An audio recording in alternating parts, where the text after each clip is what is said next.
Ibrahim Diarra, Hamidou Makalou, ces deux noms sont sur toutes les lèvres après le très beau parcours du Mali à la Coupe du Monde U17 qui a vu l'équipe terminer troisième de la compétition. Deux joueurs brillants d'une équipe enthousiasmante qui a marqué 18 buts en 7 matchs.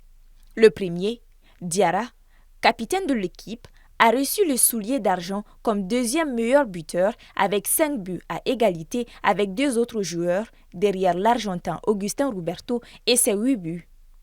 Diarra, que certains médias affirment s'être déjà engagé avec le FC Barcelone où il a récemment effectué un essai, a également délivré 4 passes décisives. Le très talentueux Hamidou Makalou a été désigné deuxième meilleur joueur du tournoi. Avec une activité incessante en milieu de terrain, de nombreux duels remportés et une technique soyeuse, celui que l'on compare déjà à N'Golo Kanté a tout d'un futur grand. Mais les promesses n'ont pas toujours de confirmation. Certains cas au Mali le prouvent, d'où la question d'un bon environnement pour les joueurs et surtout d'un choix de carrière judicieux. U17, les joueurs sont encore en formation, donc là, ils poursuivent leur formation juste après la compétition. Et maintenant, les choix sont très importants à ce niveau.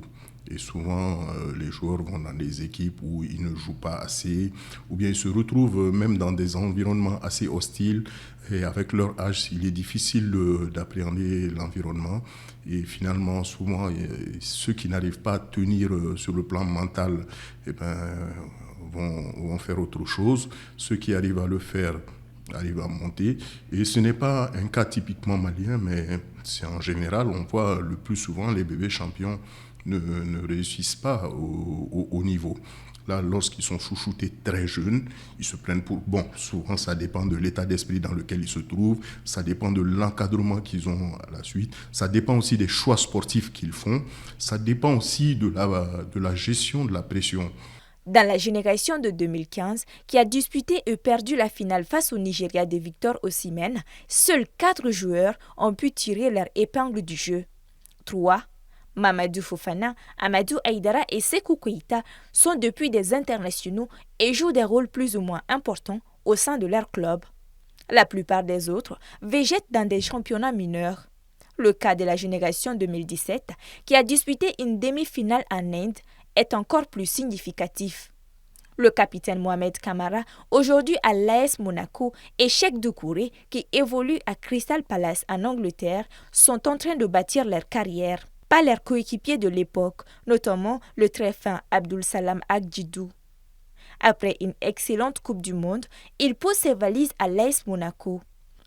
Après 5 ans dans les équipes de jeunes, il s'est engagé en septembre dernier avec l'AS Sétif d'Algérie.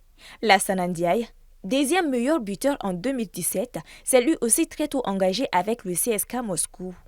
Après des prêts en Suède et dans d'autres clubs russes, il s'est exilé en Bulgarie avant de s'engager en Serbie au Radniki Nice.